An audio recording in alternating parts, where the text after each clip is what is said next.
The House Budget Committee. Congressman, thank you so much for joining me. Good to be with you, Tamron. Are you rooting for a government shutdown?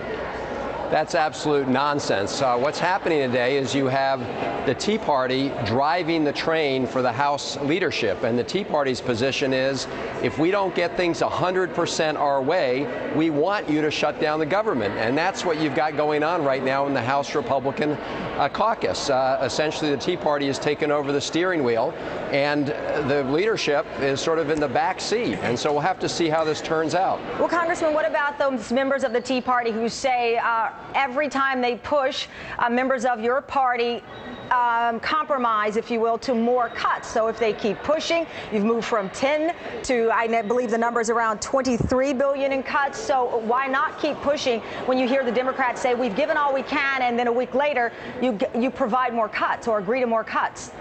Well, Tamron, we have made $51 billion out of $100 billion cuts that they've been calling for. In other words, we have cut $51 billion from the president's budget as it was submitted. And the reality is, if you go the distance that the Tea Party is demanding, you will slow down the economy and you will put people out of work. That's not me saying it. The chairman of the Federal Reserve said you would lose at least 200,000 jobs. And I would ask the Tea Party and the Republicans in the House this question: why should we cut education? Why should we cut food safety inspectors?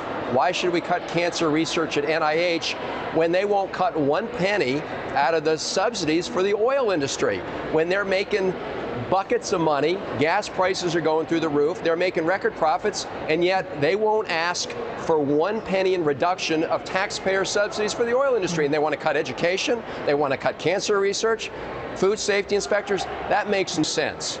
Will a deal be reached by April 8th, or should the people at home and those watching prepare for a government shutdown?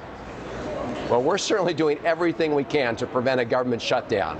That would be a very bad thing for the entire country. And that's why it is disturbing to have a group in town saying, don't compromise. Don't compromise 1 inch. We want you to go forward with the cuts in education. We insist that you go forward with the cuts for medical research, even though those will have immediate impact on families and collectively will have a negative impact on the fragile economic recovery. So they've got to recognize that that's a mistake to say, if we don't get our way, we're going to shut down the entire government. Well, unfortunately, that's what we're hearing from the Republican side. They're going to try to pass this fig leaf resolution tomorrow, which they say, you know, we don't want to shut down the government. Well, show us by your actions, not by your words. Well, Mitch McConnell says that he believes that the goals of the Tea Party sound reasonable. They've engaged in debate about spending and debt, which is a lot more than he says we can say about the president and many Democrats here in Congress. We'll see what happens as we move forward. If you're serious about the debt, you talk about spending, of course, but you also have to look at the revenue side, including the giveaways to special interests. All right, Congressman Chris Van Hollen, we appreciate your time today. Thank you.